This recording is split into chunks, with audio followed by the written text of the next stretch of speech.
இந்த குரு பயிற்சியில் ரொம்ப எதிர்பார்ப்போடு இருக்கக்கூடிய ராசி தனுசு ராசி. தனுசு ராசிக்கு எல்லா விதத்துலையும் சரியான ராசி அது. தளபதின்னு சொல்கிறது. தனுசு ராசிக்காரர்கள் எங்கே போனாலும் ஒரு தளபதி மாதிரி இருப்பாங்க. தலைவனாக இருக்கக்கூடியவர்கள் கடகராசிக்காரர்கள், தளபதியாக இருக்கக்கூடியவர்கள் தனுசு ராசிக்காரர்கள். தளபதின்னு சொல்லுவாங்க. ஆனால் அவங்கள்ட்ட ஒரு கெட்ட பழக்கம் ஒன்று உண்டு. இப்போ ராமசாமின்னு உங்களுக்கு ஒரு பேர் உண்டு. இப்போவே நடக்கணும் அப்படிம்பாங்க. அது கஷ்டம். காலையில் வேலைக்கு போனால் சாயங்காலமே சம்பளம் வந்துடணும். சம்பளம் லேட்டாக வந்துச்சு. ஏன் லேட்டாக வருது? நான் கரெக்டாக தானே வேலை செஞ்சேன். புலம்பிகிட்டே இருப்பாங்க. ஃபஸ்ட்டு அதை விட்டுறணும். சனி பகவான் அங்கே தான் உங்களுக்கு கையை வச்சார். ஏன்னா இப்போ வரக்கூடிய குரு பயிற்சி 7ஆம் இடத்தில் வருகிறார். ஒரு சிறப்பு.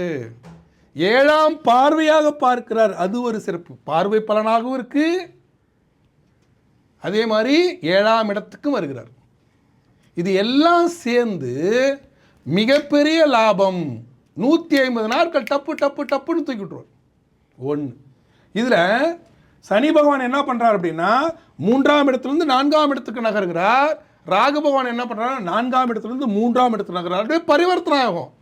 இவர் 4க்கு போகிறாரு, அவர் 3க்கு வர்றாரு. இது எல்லாம் சேர்ந்து இது வரைக்கும் இந்த தனுசு ராசிக்காரில் என்ன பண்ணாங்கன்னா ஒரு இடத்துக்கு அலைவாங்க. வருமானமே இருக்காது. ஏன்னா 6ஆம் இடத்துல குரு. 6ஆம் இடத்துல குரும்போது கடன் வாங்குறது தான். கை கெட்டியது வாய் கெட்டாது. வருமானம் வர இடத்துல வேலை கிடைக்காது. வேலை கிடைக்கிற இடத்துல வருமானம் வராது.